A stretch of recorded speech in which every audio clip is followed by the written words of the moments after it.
மாப்பிள்ளை சம்பா அரிசி வச்சு பட்டர் முறுக்கு பண்ணுறதுக்கு 1 கிலோ மாப்பிள்ளை சம்பா அரிசியை 3 தடவை தண்ணியில் அலசிட்டு தண்ணி ஊற்றி 1 மணி நேரத்துக்கு ஊற வச்சிடணும். 1 மணி நேரம் கழித்து தண்ணியை நல்லா வடிகட்டிட்டு சுத்தமான துணியில் போட்டு நிழல்லையே இதை காய வைக்கணும். கையில் இது மாதிரி ஒட்டக்கூடாது. அந்த அளவுக்கு நல்லா காய வச்சுட்டு மிஷினில் கொடுத்து நல்லா நைஸாக அரைச்சி எடுத்துன்னு வந்துடணும். இட்லி பாத்திரத்தில் ஒரு காஞ்ச துணியை போட்டு இந்த அரிசி மாவை அதில் போட்டு சரியாக 15 நிமிஷத்துக்கு மாவை ஆவியில் வேக வச்சு எடுத்துக்கணும். 15 நிமிஷம் கழித்து இதை ஒரு அகலமான தட்டில் போட்டு நல்லா ஆற விட்டுடணும். கையிலே நல்லா உடச்சி விட்டோம்னா கட்டிகள் எதுவும் இருக்காது. இந்த மாவை சலிக்கணும்னு கூட அவசியம் கிடையாது. ஆனால் மிஷினில் கொடுக்கும்போது காஞ்ச அரிசியை கொடுத்தாதான் இந்த மாதிரி நல்லா தூளாக அரைச்சி கொடுப்பாங்க. அடுத்து இப்போ வெறும் வானிலையில் 1 கப் உளுந்து, 1 கப் அப்படி இல்லைன்னா 100 கிராம் உளுந்துன்னு கணக்கு எடுத்துக்கலாம். நல்ல பொன்னிறமாக வாசனை வர அளவுக்கு மிதமான தீயில வச்சு வறுத்து எடுத்துக்கணும். நல்ல பொன்னிறமாக மாறின பிறகு அடுப்பை அணைச்சிட்டு 1 கப் பொட்டுக்கடலையை அதில் போட்டு ஒரு பெரட்டி எடுத்துக்கணும்.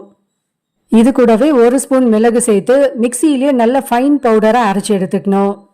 அரிசி மாவை ஒரு அகலமான பாத்திரத்தில் போட்டு அரைச்ச இந்த பொட்டுக்கடலை தூளையும் அதில் சேர்த்துட்டு சுவைக்கேற்ப உப்பு சேர்த்துக்கணும். நான் தலை தட்டி 2.5 ஸ்பூன் தூள் உப்பு சேர்த்துருக்கேன். 1 ஸ்பூன் சீரகம் சேர்த்து நல்லா இது மாதிரி கலந்து விட்டுடணும். ரூம் டெம்பரேச்சரில் இருக்க 2 ஸ்பூன் வெண்ணெயும் இதில் போட்டு நல்லா கலந்து விடணும். எல்லா பக்கமும் படுற மாதிரி நல்லா கலந்து விடணும். அதுக்கப்புறமா தான் தண்ணி ஊற்றி பிசையணும். தோராயமாக ஒரு 5-6 டம்ளர் தண்ணீர் தேவைப்படும். நல்ல மாவை கையில் ஒட்டாமல் பாத்திரத்துலேயும் ஒட்டாமல் வரும். அதுதான் சரியான பதம். அந்த அளவுக்கு இதை பிசைஞ்சு எடுத்துக்கணும். ரொம்ப மாவு தண்ணியாகவும் இருக்கக்கூடாது, ரொம்ப கெட்டியாகவும் இருக்கக்கூடாது. பார்க்கும்போதே நல்ல வெண்ணெய் உருண்டை மாதிரி இருக்கும். அதுதான் சரியான பதமாக இருக்கும். உப்பு கரெக்டான அளவில் போட்டால் தான் முறுக்கு டேஸ்டியாக இருக்கும். அதிகமாகவும் இருக்கக்கூடாது, கம்மியாகவும் இருக்கக்கூடாது.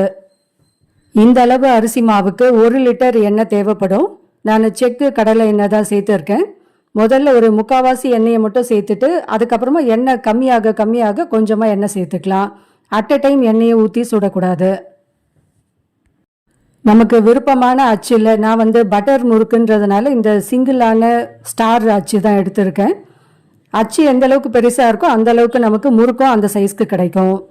ஒரு ஜல்லி கரண்டியில் மாவை பிழிஞ்சிட்டு முறுக்குகளாக சுட்டு எடுத்துக்கலாம்.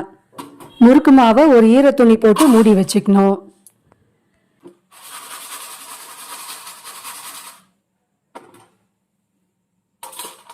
ரொம்பவே சுவையான மாப்பிள்ளை சம்பா பட்டர் முறுக்கு ரெடி.